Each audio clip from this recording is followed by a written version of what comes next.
اعوذ باللہ من الشیطان الرجیم بسم اللہ الرحمن الرحیم یا علی علیہ السلام مدد۔ جناب حضرت مسلم ابن عقیل علیہ السلام کو شہید کرنے کے بعد ان کے جسم پاک کو گلی میں پھینک دیا گیا اور سار ابن زیاد کے پاس پہنچا دیا گیا۔ اس کے بعد ملعون ابن زیاد جناب ہانی ابن عروہ کے متعلق سوچنے لگا اور اسے قتل کا پختہ ارادہ کر لیا۔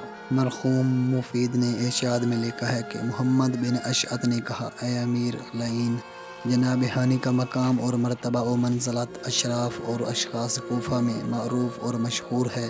وہ ایک بزرگوار اور بڑے قبیلہ و عشیرہ والے ہیں اور تمام لوگ جانتے ہیں کہ میں انہیں آپ کے دربار میں لایا ہوں اور اس کو میں نے پناہ دی تھی، لہٰذا میری تمنا ہے کہ حضرت ہانی علیہ السلام کو بخش دو اور اس کے قبیلہ کو میرا دشمن نہ بناؤ۔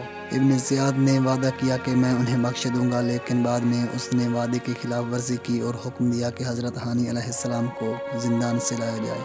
پھر اس نے حکم دیا کہ حضرت ہانی علیہ السلام کو بازار کے چوراہے پر لے جاؤ اور قتل کرو، تاکہ وہ اور تمام اہل کوفہ جان لیں کہ مجھے ان کے قبیلہ اور عشیرہ سے کوئی ڈر نہیں۔ یک جلاد اس بوڑھے نحیف اور روشن ضمیر کو زندان سے باہر لایا اور گوسفند فروشوں کی منڈی میں لے گیا تو حضرت ہانی علیہ السلام نے جلاد سے پوچھا، مجھے کدھر لے جا رہے ہو اور کیا ارادہ ہے؟ اس وقت حضرت ہانی علیہ السلام فریاد کر رہے تھے اور اہل شہر سے مدد مانگ رہے تھے اور کہہ رہے تھے کہ اے مزہج قبیلہ والوں کہاں ہو؟ کیا کوئی میری فریاد سننے کے لیے نہیں ہے؟ حضرت ہانی علیہ السلام نے اس قدر فریادیں کر کے بنی مزہج کو پکارا، لیکن ان کی فریاد رسی کسی نے نہ کی۔ حضرت ہانی علیہ السلام اپنی حمیت اور غیرت سے اپنے بازو سے بند توڑتے ہوئے غصے سے کانپنے لگے اور آواز لگاتے تھے کہ اے بے غیرتوں، خنجر یا تلوار یا عصا مجھے دو تاکہ ان پلیدوں کا کام تمام کر دوں۔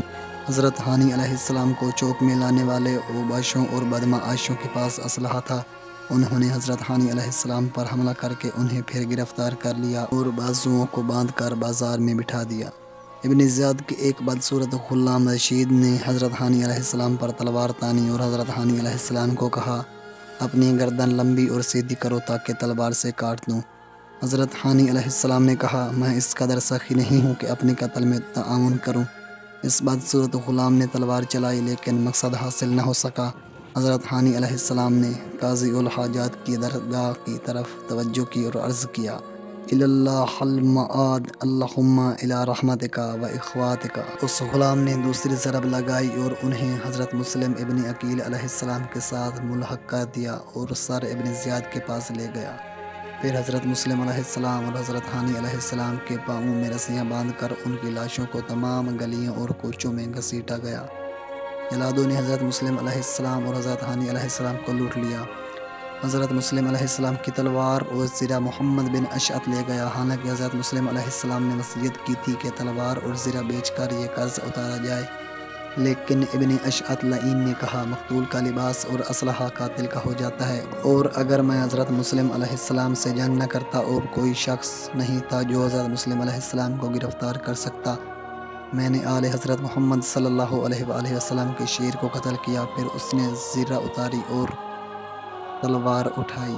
ابی مخنف نے لکھا ہے کہ جب لوگوں نے اس اہانت کو دیکھا تو ایک دوسرے کو ملامت کرتے ہوئے اکٹھے ہو گئے، گھوڑوں پر سوار ہوئے اور بازاروں میں آ گئے اور ابن زیاد کے بدمعاشوں اور اوباشوں سے جھگڑا کیا اور حضرت مسلم علیہ السلام اور حضرت ہانی علیہ السلام کے جنازے جبراً اور قہراً ان سے لے جا کر انہیں غسل دیا، کفن دیا اور دفن کر دیا۔